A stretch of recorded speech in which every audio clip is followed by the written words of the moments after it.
to go order some food, and he was just smashing golf balls, and people were looking at him like taking photos of him because he was like one and smashing golf balls. That's crazy. Yeah, I know he really got the hang of that one like pretty quick. So that was really cool. All right. We still got one or two more jumping in there, but they're just kind of connecting through right now, so it's good. I'll say it again, but yeah, first off, thank you, Brian, for joining us. Thank you for your time. I know it's a weird time right now, so just taking away time from your family, so I appreciate that. No worries. Yeah, we do kind of training every day with these kids. Monday, Wednesday, Friday, we do ball skills, fitness. Tuesdays, we have a yoga instructor come in and teach them yoga. And then on Thursdays, just been having, professional players and things like that come in and just talk to them, let them know their experience and just how it is being a player. So it's really cool. Yeah. Just giving them different resources and stuff like that. So they really like it. So yeah, I mean, we'll just start with you. Where did it all begin? When did you get your first touch on the ball?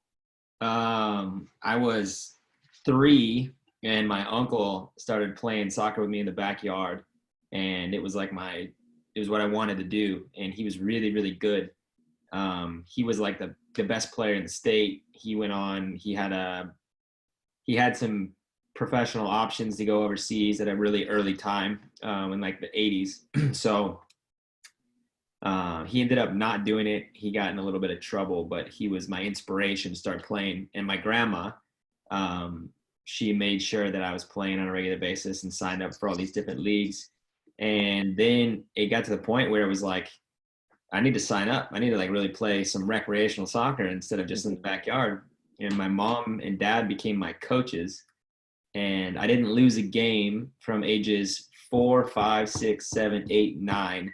We went undefeated every single year, and we won 5 straight championships. And then I finally joined a club team at 9 years old. Much different time than it is for these kids now. Yeah, definitely. I know it's much different now. And then how was your transition going from, having your parents as a coach and the recreational side to a little bit more organized on club and different style? How was that transition for you? Well, actually, when I was joining the club, there wasn't enough kids to join a U10 or U9 team. So I would have had to try out for the U12 team. And the coach was like, not interested. There's no way this kid can play at this age group. So no way. And so my dad was like, well, what are we supposed to do? There's not a team. So he's like, well, start your own team. We'll let you start a team. So actually my dad was my coach for the first year. Cool. So we started a club team underneath that U12 team. We were also U12, but we had players that were 9 years old. And the only way for us to compile a group of enough players was 9s, 10s, 11s, and 12s. Yeah, just kind of pull from whatever age group you had. Yeah. So I was the youngest. I went from never losing a game in my life to not winning a game for 2 straight years. That's tough. Yeah, it was really tough. A lot of learning. So you guys know, like, being a good sport and, respecting the other team is super important because you never know who you're playing against.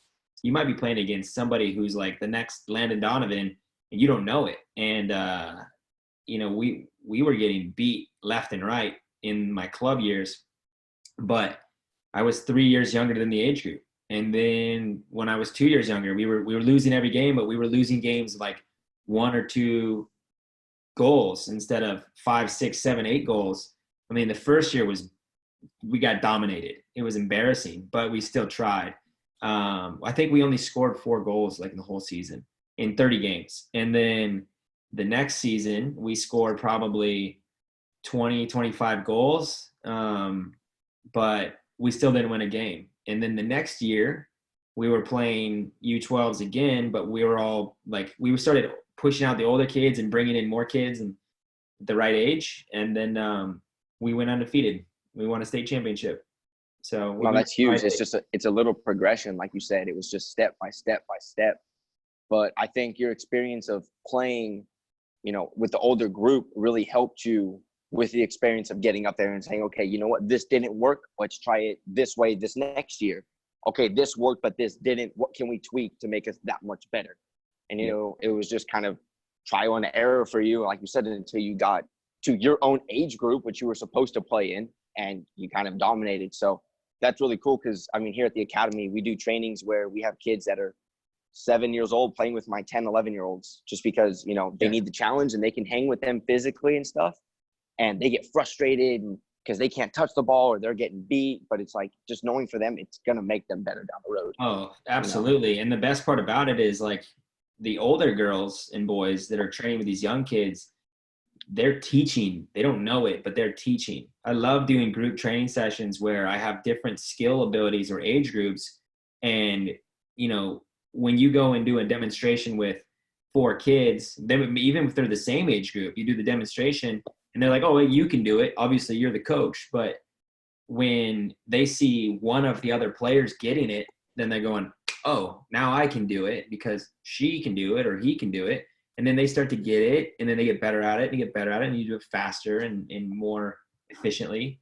But you're also helping the older kids. When you're training with young kids, they're learning how to like almost teach in a way when they're doing it. They're almost like, as us as coaches, when we're breaking stuff down, they're almost saying like, exaggerate the step to shift the balance to get you know, the defender off, you know, stepping and off balance. Exactly. And now all of a sudden they're going, oh, that's why coach says that to me all the time. Now I'm teaching it. It's I mean, it's all part of your career. You know, it's exactly, that's huge. And I've actually taken a big part of that. And in my expansion of my academy, we're looking to go for this summer. I'm trying to help transition some of the kids that I train that are a little bit higher level into trainers, you know, with, you know, my skills classes and things like that. You know, I'm still going to handle the group trainings and the one-on-ones, but they can handle the basic skills classes and things like that because I know they love learning from their peers. You know, like you said, they can do it. So can I. I just need some help or some time. So that's really cool. So you said you won a state championship, that final kind of season of club. How old were you at that time? Yeah, I was 12. We won our first state championship, went to regionals. That was fun. So I won 4 state championships throughout my career. But it was tough because we didn't have enough players in my hometown. I lived in a really small town in North Idaho by the Canadian border. So we were always taking players and putting them together. And one time we played an indoor tournament and we didn't have enough players for a team. So we literally like recruited 2 football players who were athletic. And one of these guys, to this day, he has the hardest kick I have ever seen in my entire life. He went on to be a high school football kicker. He kicked a 64-yard field goal as a freshman. It's a state record still to this day. Crazy. We put him on the field and had him kick penalty kicks into the little tiny chain link goal. And the sound of the ball hitting the chain made everybody in the whole building turn and look at him. And we didn't even really play the guy, right? He hardly played. But the other team was so intimidated by this kid. Well, yeah, because I mean, now at the indoor ones, even if they have the chain link fence, they're rubber coated usually, so you don't get the big loud noise. They probably weren't back then. They were just straight fence, so you hear the ching. This is actually a unique street ball kind of indoor tournament. So the goal net was actually a chain, and it was loud. And if you scored it, you heard it. And like a basketball hoop chain net. Yeah, and just the sound of him and having his foot hit the ball was intimidating. So. But I won some state championships. I played in San Diego for a Nomads tournament. I was 15 and I was playing on the U19 team. We played against the Nomads. We played against the U.S. national U18s. We played against a Chivas team and we held our own. We won, we tied, and we lost. And we almost advanced. Actually, I think we did advance, then we lost. We played the national champs. The day before we watched them play, they beat the U.S. men's national team. Oof. They beat the U.S. men's national team. Sorry, not the U.S. men's national team. The U18 national team. Yeah, exactly. They beat them 5-0. And the next morning, we were playing them. And this was the San Diego Nomads. They used to be the best team in the whole country. Yep. And funny enough, some of my teammates here in San Diego now, where I live, were on this team. And so I was telling them the story. I'm like, dude, I was 15 years old. You guys were all 19 and 18. He's like, we used to smash the national team, smash them. And they would do like closed door scrimmages against the national team all the time because they were so good. We were beating them 1-0 at halftime. And I was 15 years old. I had the goal. And in the second half, they came out and beat us 7-1. It was embarrassing, but was the Oh, lesson learned. that's frustrating, but no, that's huge. I mean, like you said, playing at that level, you guys 3-4 years older than me, you held your own for that first half, and just experience, physicality, whatever it is, just kind of followed through and just beat you guys in the second half. But no, that's really sweet. So you're 15 at that time, so you're in high school, right? So I was in high school, and I didn't Okay. know my game plan in terms of living in Idaho. There's no recruiting. I didn't play in any ID camps. I didn't have any real opportunity. The only thing I had was ODP. At the time, the Olympic Development Program was big, and I played up. So I was an 82, and I tried out with the 81s, and I made the team. And I went to a couple different regional tournaments with the regional team, and with the state team, and we played against like Washington, Oregon, Cal North, and we lost a couple games. But my coach was Bob Gansler. Bob Gansler was just recently retired from the U.S. men's national team and moved to Idaho, and was like, I'm going to take over Idaho ODP. It was super random. It was the first time I ever heard a coach cuss in front of me, and Okay. his use of words, like, I was like shocked. I was sitting on the field being like looking around all these other kids. He didn't hold back. I mean, we were young, and he was just talking to us like we were full grown adults. Just kind of gave it to you guys straight. Yeah. Honestly. But like you said, you weren't around that. So like you said, it was kind of a shock to you. Yeah. So I walked on. I made the team. I was super young. I was playing up a year, and then the next year on ODP, I got the tryout for my own age group. So I made the team again. I played ODP for 6 years, going through 12 to 18 or whatever. I made the regional team my last 2 years, and then I made the national pool. I was in the national pool for those 2 years. We won a national championship. We beat the other regional teams. We played against a national team and beat them after we beat Region 3 in the finals. We played the national team and beat them. We were in San Antonio for a tournament. And to be honest, like, I never really had the foot skills that we're all teaching today. That's part of the reason why I started my academy. Was nobody ever taught me how to do this, ever. No, I was always the best player on my team, and coaches would always tell me, keep doing whatever you want to do, because they would just let me get away with it. I wish one of those coaches would have like grabbed me and said, your first touch is bad. Your vision is bad. You're exceptional at dribbling and you're super fast, but we need to work on these weaknesses. Those got dismissed. It wasn't until college that I realized, like, I'm only here because I'm super athletic, and I can score. I mean, I scored a lot of goals. I like broke state record scoring goals, but it was pure speed. It was tenacity. It was hard work. I'm a hardworking player. I'm not afraid. I will run past you, through you. You'll do whatever it takes to put the ball in the back of the net. That's what it is. Exactly, and that's always been my MO. And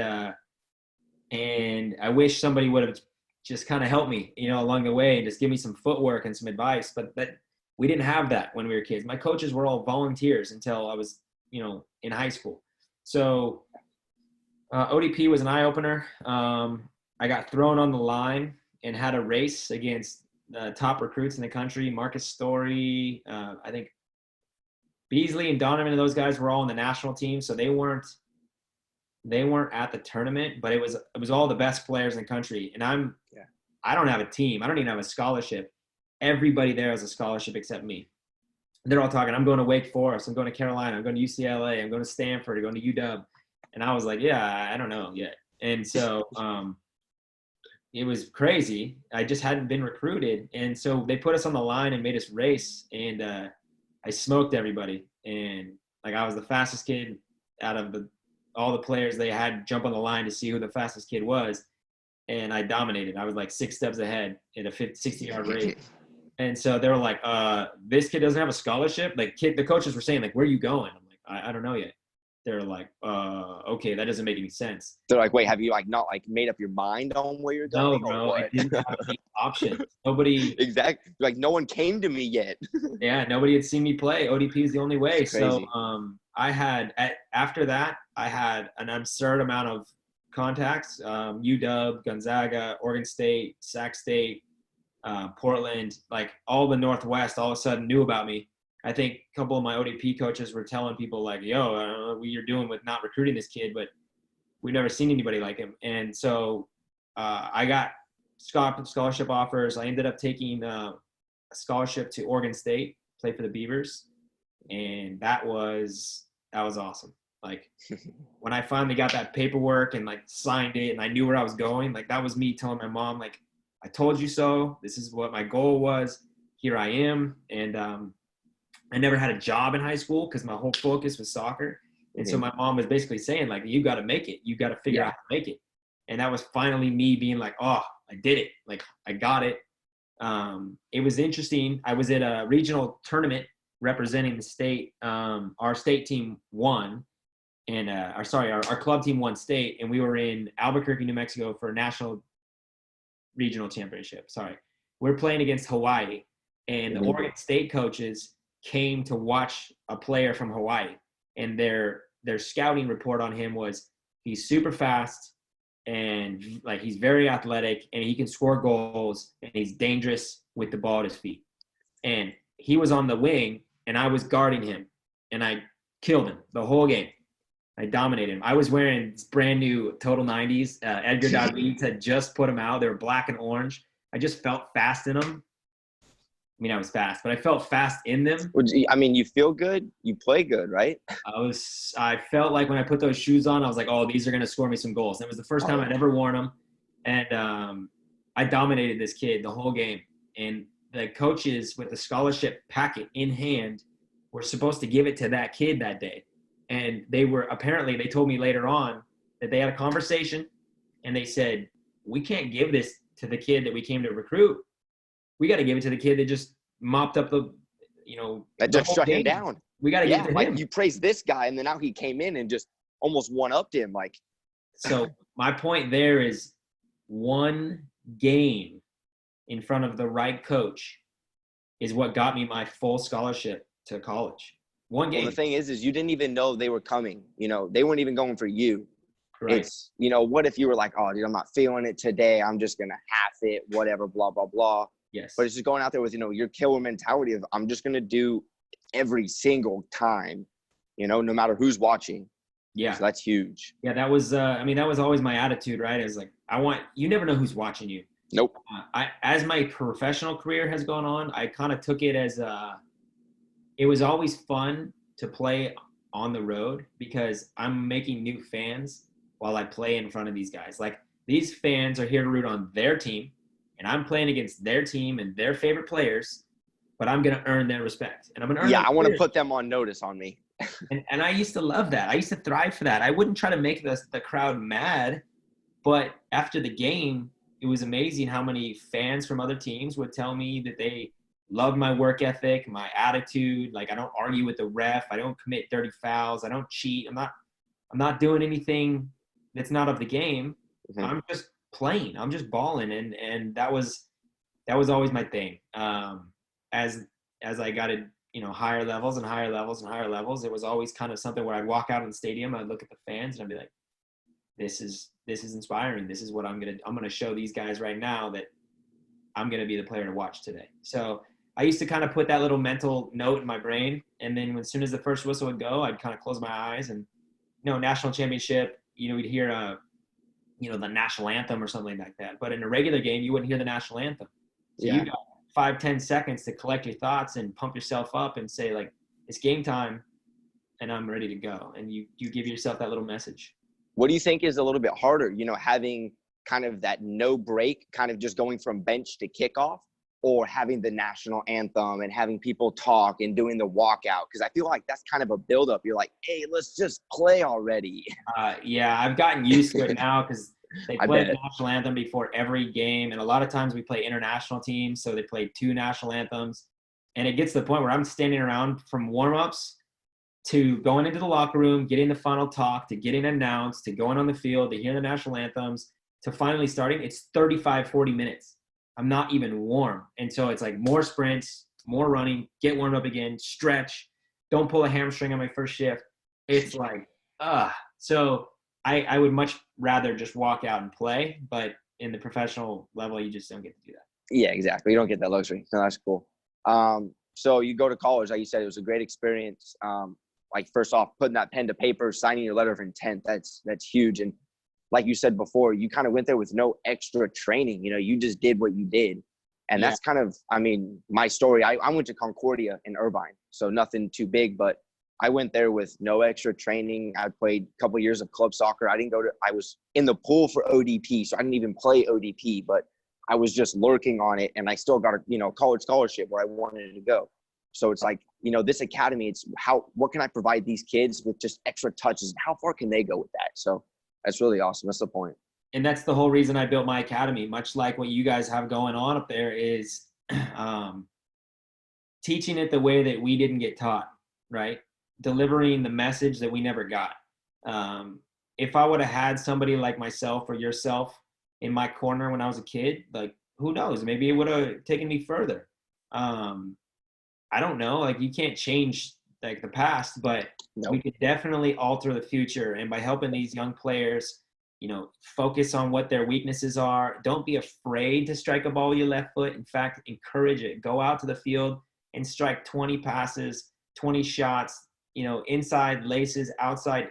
Get comfortable using your left foot, because there's going to be times where the ball pops to your left foot and the pass is on. If you can't do it, you're not going to connect that through ball. Your teammate doesn't go and score that goal. You don't get the game-winning assist. You don't get seen. You don't go to the playoffs. You don't go to the semifinals and finals. You may not get seen. There's so many things that come down to it.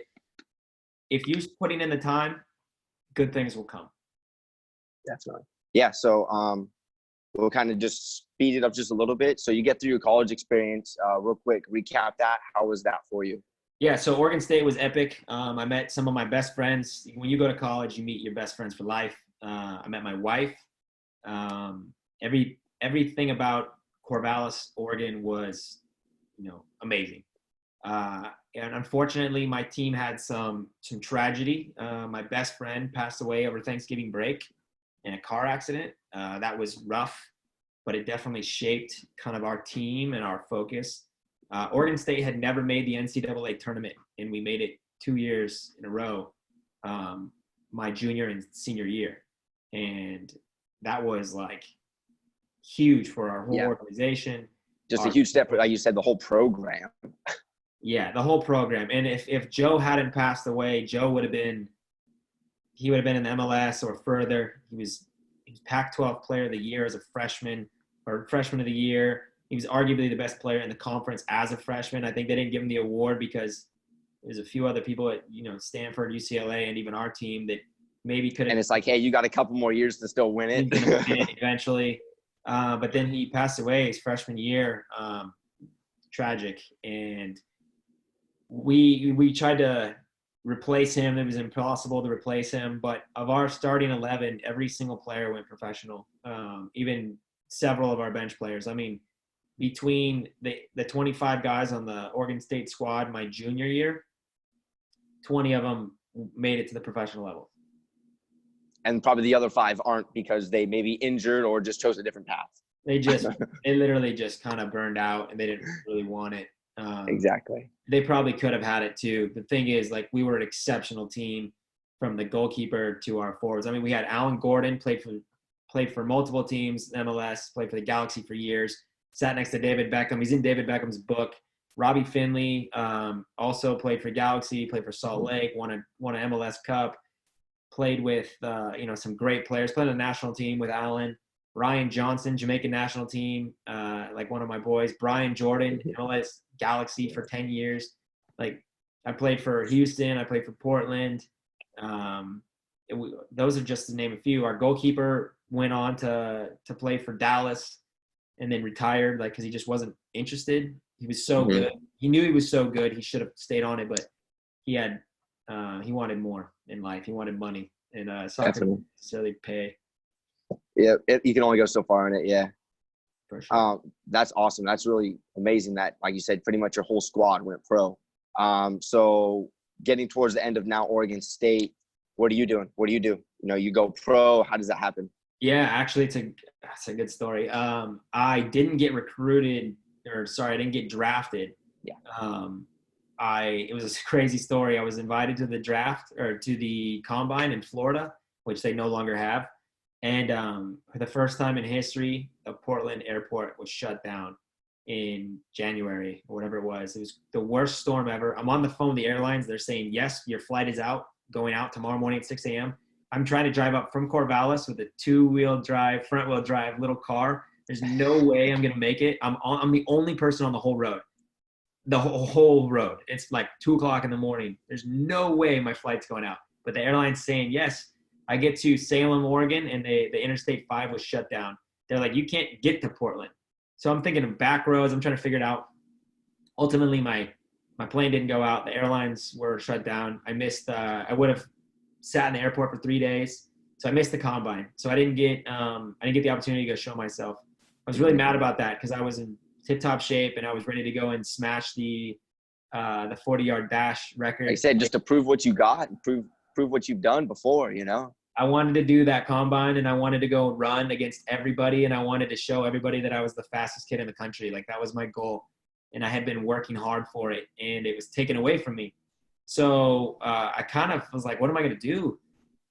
I guess that's it. You don't get picked. You just don't go. So I was all Pac-12. I had earned accolades and I had proven myself, I thought, but it didn't matter. But to go from college to pro, the amount of players that get selected is so minor. Now I know, obviously, but there's such few players that actually get contracts and go in. Those aren't the guys. Like it's all politics. Like a coach only recruited certain players because another coach told him he should. He didn't even watch him. So really, it's all about you and like what's in here. So my friend had a tryout with an indoor team, and he made the invite-only tryout in the Bay Area. A team called the Stockton Cougars or the California Cougars at the time. And he's like, dude, I got invited back. It's 30 people tomorrow. And I was like, oh, that's cool, man. I was with the Sounders in Portland and I just played Gonzaga and just scored 2 goals. And I was trying out for the team, and Schmetzer, the current coach now, and I were talking. I was like, listen, are you interested? And he was like, I'm very interested. I want you to be here. And I was like, great. I was like, well, preseason doesn't start for 6 weeks.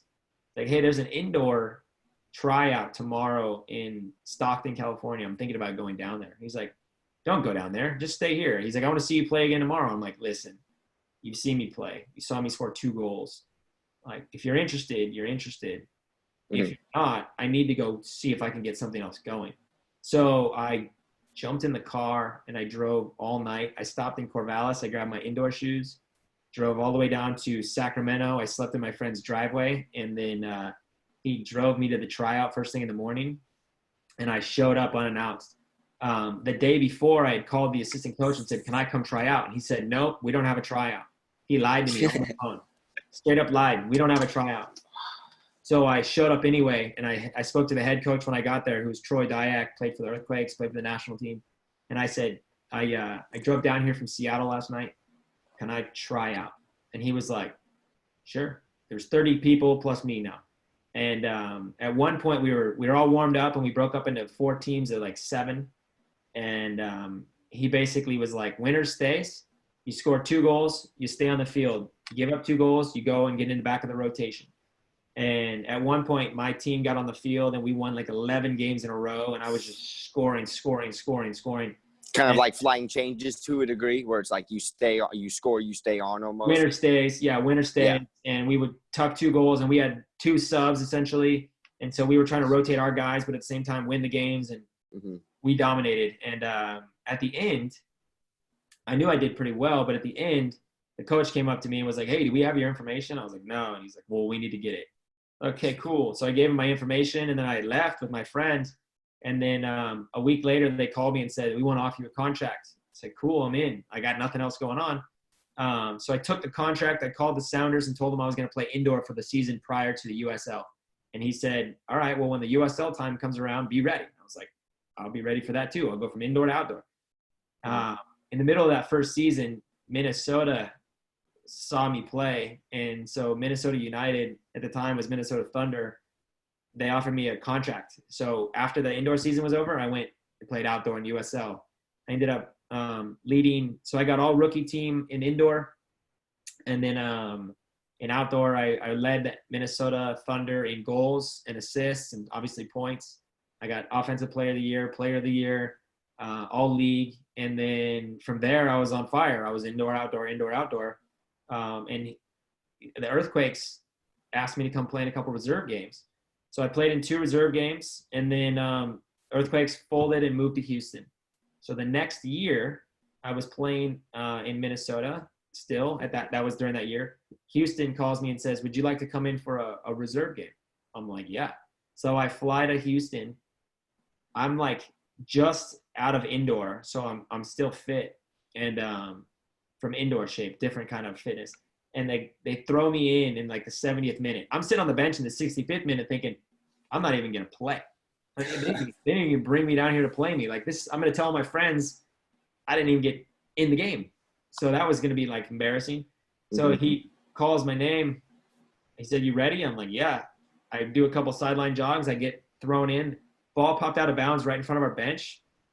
Subbed off the forward, outside right mid actually. Put me on the right. And the throw-in was Mike Chambala. Throws it into Stuart Holden. Stuart takes a touch turn, plays it over the top to me. I just had ran onto it. The goalkeeper came out. I beat the goalie to the ball. I cut it to the inside. The goalkeeper's trying to recover back, and I left foot dink chipped him top corner far post. Like I was on the field for 12 seconds, 3 touches. I would say 15 seconds. Yeah. Like you jogged to the other side of the field, turned, and started your run. Exactly. I literally did that. I get there, sprint behind, touch, cut, push, chip, top corner, celebrate. And Stewart was like the first one to me because he was tracking on the ball and he had played it to me and he was running in. And then Julian Nash, our forward, was up in there. And so like they just both grabbed me. I'm like, what just happened? Like 3 touches, 15 seconds in the game, goal. And so I got a contract offer on the spot that day from Dominic Kinnear. And then he's like, we need to get you here in Houston. And they were trying to work out my contract with my indoor team, and my indoor team would not release my rights. So I never got to go. So I didn't get to go. So that's frustrating. Bro, it was like the worst thing ever. The next week, they flew me in for another reserve game, playing in New England Revolution on their pitch outside of Foxborough. It's super long grass. It's like what I grew up in Idaho, like running through long grass. And I killed it. I had 2 goals and an assist. We won 3-1, played 90 minutes. I was cramping. Like coach was like, no, you're staying on. You're getting fit. And so they had already offered me a contract, but then they decided to offer me a better contract with a senior level contract or senior development contract. I had originally a development contract. Senior development was like moving expenses and more money. It wasn't first team contract yet. It was 2 games. But I was eager to get there and show them what I could do. And they were trying to get me into the games, like full games. Like, we're going to put you on for the last 5 minutes of any game. Your speed is going to kill anybody. And my contract never got worked out. So my indoor team never let go of my rights. So that's frustrating. We won 2 MLS championships in a row. So, yep. So, I mean, it's good and bad. I mean, you don't get that opportunity, but I mean, you're still playing. You kind of move on. And if you could just let us know kind of real quick what you're kind of doing now and how that's going. And then we'll just kind of open up for a few questions for the kids. Yeah. After Houston, I ended up signing. Well, actually, I went to Europe. I got in a car accident and I was out for 6 months. Then I went to Europe and I wasn't supposed to play. I didn't even bring shoes. I had a tryout and I took the flight anyway and decided to bring my girlfriend at the time. Now my wife, and we went to Europe for 8 weeks. We were hanging out in Germany, we were hanging out in Italy and Switzerland and France and checking stuff out. And I got the itch when I was there to try out for this German team, and I killed it. The guy was like, you need to go to this club up the road. They're higher level. I go to there, I kill it. The guy goes, you need to go to FCK.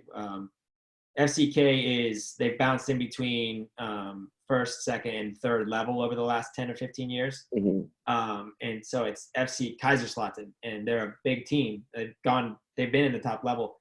Mm-hmm. And so I had a trial with them, and it went well. But then my friend called me from Switzerland and was like, hey, come to Switzerland. And I was on vacation. I wasn't even really there to try out. I wasn't fit. I hadn't been running in 6 months. So I go to Switzerland. I play in a session, And the next day, that day, they said, come back tomorrow, same time. You play again. And I was like, sure.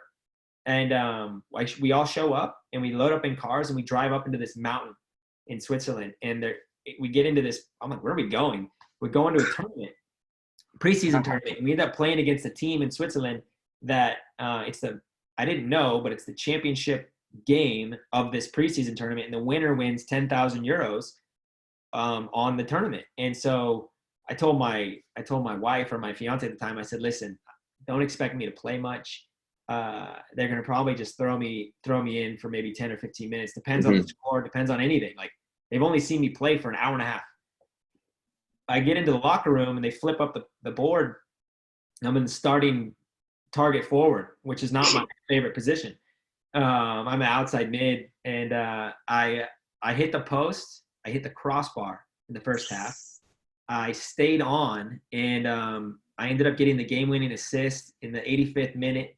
I got down the end, committed the goalkeeper, and dinked it back for a little tap-in, and we won. And we won 10,000 euros, and it was a party in the locker room. They offered me a contract, and I had to make a decision. So the next morning, I woke up, and we were sitting on the Rhine River. I can remember this. Sitting on the river drinking coffee, thinking, do I go back to Germany? Do I take the Switzerland deal? Do we want to move to Europe? And then my agent calls me right then and says, Portland Timbers have an offer. Do you want it? And I was like, yeah. Switzerland, Germany, US now. I bailed on both, and I went back and played for the Timbers. Yep. Yeah, I got to go home. You got to go home. My wife was from Portland. It was perfect. I went back. I finished an indoor season. And then I showed up in Portland. I missed all of preseason. I showed up on Thursday. The first game was on a Sunday or Saturday or whatever it was. Showed up just a couple days early, and I wasn't expecting to even get on the bench. I mean, there was 30 guys in tryout. Like, some of the guys had no contracts, but they were trying, and then they had the full squad, and they put me on the bench and the 18. Just announcing me to the 18 was like a shock, and I actually almost felt bad, because I'd only been in town for 2 training sessions, and one of them was a light session. And in the 80th minute, 10 minutes left in the game, coach calls me, throws me out on the outside right. And I go in and I score a back post header, and we win 1-0. And I'm celebrating in front of the Timbers Army. Like, I'm looking at 10,000 fans in just this section, and they were the best fans in the country by a mile. And that's how Portland started off for me. Got a game. I was in the right spot, right time, finished off a header, and celebrated like crazy. That was my first game. And then 2 nights later, I got the game-winning goal again, and we won 2-1 over Minnesota. And then we were off. I mean, it was great. Actually, it was over Carolina. Sorry, over Carolina. And so Portland was amazing for me. I had a great time in Portland, and the Timbers will always be my MLS team. Yeah. No, that's really awesome. I really appreciate your story. It's really cool hearing all that, and kind of, like you said, I mean, you just kept working, just opportunity after opportunity after opportunity. Didn't really wait for anything to really be handed to you. You know, you just kind of went out, even on vacation, you're like, let me go try this, you know, and that led to this. And then, like you said, that led to this one, and then the next one. So yeah, it's just keep going. It's awesome. It's huge. Yeah. And I think the other piece of it is, like, I got totally bombarded by not getting my contract to go to Houston, right? Losing that opportunity was huge. My car accident affected me for a year. But you just never give up. If it's your goal and your dream, you don't give up. And I didn't. So I've been playing professionally for 16 years. I now only play indoor soccer. It was pretty fun last year. Landon Donovan was my teammate. I got MVP of the league a couple years back. And, you know, I'm 38 years old now as of last week, and I'm still playing professional indoor soccer, and it's my passion. But at the same time, the last 5-6 years, I've spent developing and creating the Skills soccer line, and that has been unbelievable in terms of what I was doing on my own academy and teaching. Now some of my products are global, and they're teaching and helping kids improve their first touch everywhere. And that has been very, very, that's like my next full focus, right? As soon as I retire, yep, that's all I'm going to do, but it's pretty much all I do anyway. Yeah. No, that's really awesome. That's kind of how we kind of first started talking was just meeting you as kind of the regional West representative, I think, for skills, and just kind of meeting and stuff like that. So that was really awesome. Guys, if you want to chime in and you have any questions for him, go ahead and just unmute yourself and let him know real quick.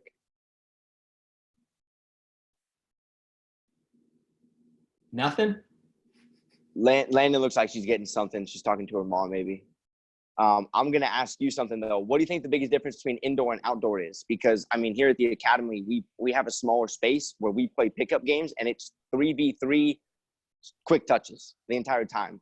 And it's round robin where we play like 2-minute games. Winners stay on. It's fast paced. So if you could just talk to the difference about that. Yeah, if you can be comfortable with the ball at your feet in a tight space and you're used to that and you're comfortable with that and you train in that environment, when you go to the outdoor field, you have so much more time and space that the game becomes so much easier, that training hard and intense in a small space is only going to help you. So when you go there, play the way that you need to play in that space, and just know that when you get out on the field, you're going to be able to get somebody off balance, get around him, find that pass. Being comfortable in a tight space is the most important thing for a player to be able to get out of trouble regularly. I've known players that can get out of a tight space on a regular basis, and those are the players that ultimately have a really long career. Luis, you got a question?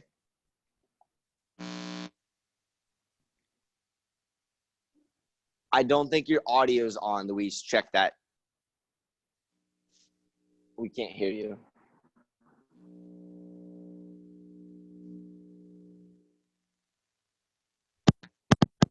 Oh, try it again. I think that's good. Try it. Okay. Yeah, you're good. What was your team name when you were in club? What was my team name when I was playing club? It was the Sandpoint Strikers. You definitely have never heard of that club team. It's very small. That's cool. Thank you. You're welcome. Any other questions from you guys? I know that, yeah. You got one, Ava? Yeah. Go ahead. When you were younger, were you one of the best kids for your age or no? Yeah, I think I was, and definitely in my small town.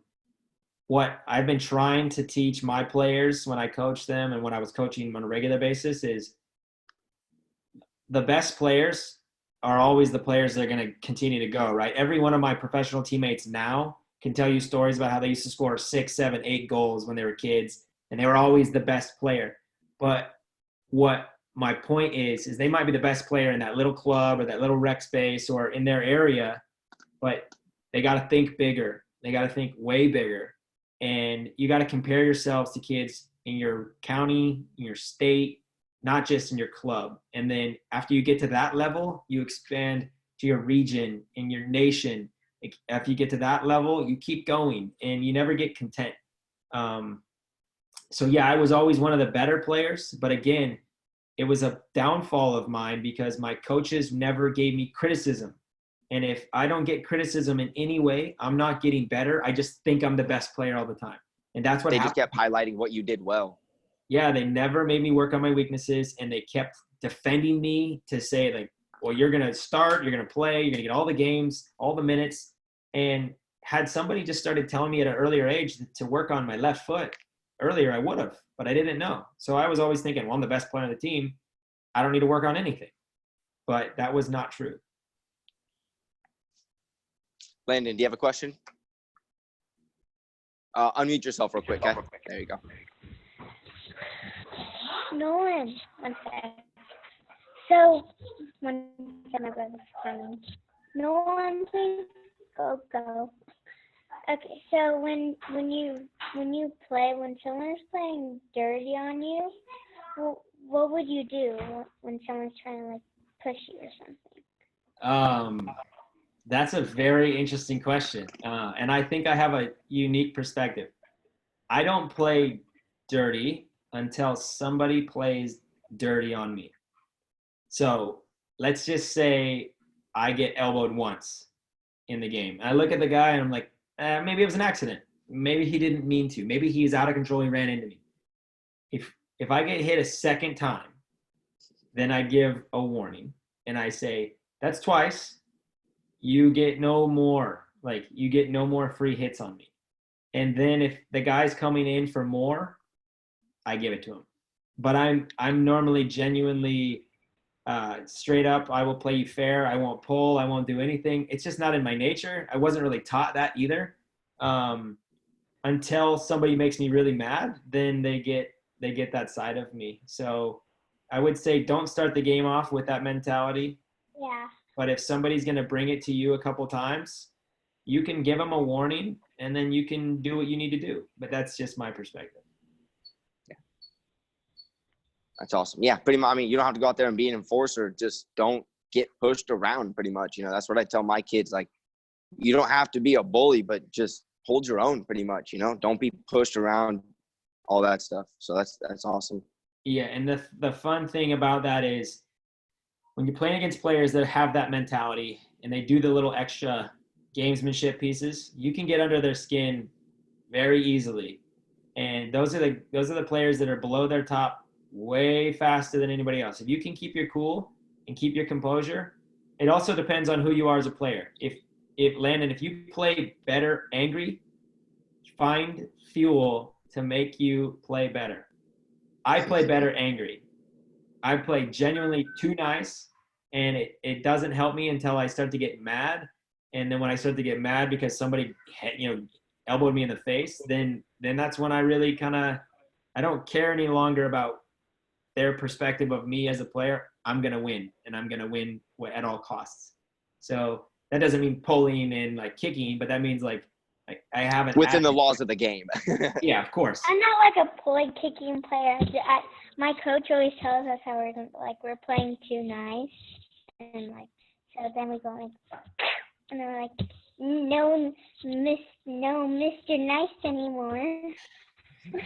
You can do that too. It just depends on the game and what the other team is doing. I just wouldn't encourage it to be 10 seconds into the game to set this tone. Like, if you're going to go for a tackle, go for a clean tackle. Don't go for a dirty tackle. Like Steven said, play within the rules of the game and enjoy yourself, but also get into those little battles, because that's only going to make you better. The more you can get into those battles now, the more prepared you will be when you're in a real one in a game that really means something. Yep. All right. I think we are pretty good. If they have any other questions, if not, then just finish up with one little piece of advice you could give to the kids. I'd appreciate it. Yeah. I mean, it's very cliche to say, like, never really give up, but I got to tell you a quick story about my former players and all my teammates that I've had over the years, and the ones that are focused on them and block out the people that aren't in their corner are the ones that are most successful. Listen to people, but don't take them personal, right? Listen to your coaches and take everything you can from every single coach. But if you have a parent of another player who says you don't pass enough, you're not that strong, you're not very good with your left foot, like, none of that means anything to you. Nothing. You can hear it. Don't let it affect you, because if what you're hearing on the negative side ever affects your confidence, then you're not going to be as good as you can be. So learn to say, well, that's that person's opinion. I don't really care what they say. I did hear it. And if they say I'm not good with my left foot, maybe there's some truth and maybe I do need to work on my left foot, but it doesn't affect my confidence on the field. Whatever you guys are doing to train and to get better and more comfortable in the ball and more precise with your passing, or you're accurate with your shooting, or more power, it's reps with you and the ball, right? You can take as much information as you can from coach and take that to the field and spend way more hours perfecting what he just worked on, right? So when you get to Soul2Sole, train hard, listen, put in the work, take any bit of information you can home and put in 5 days worth of work on your own.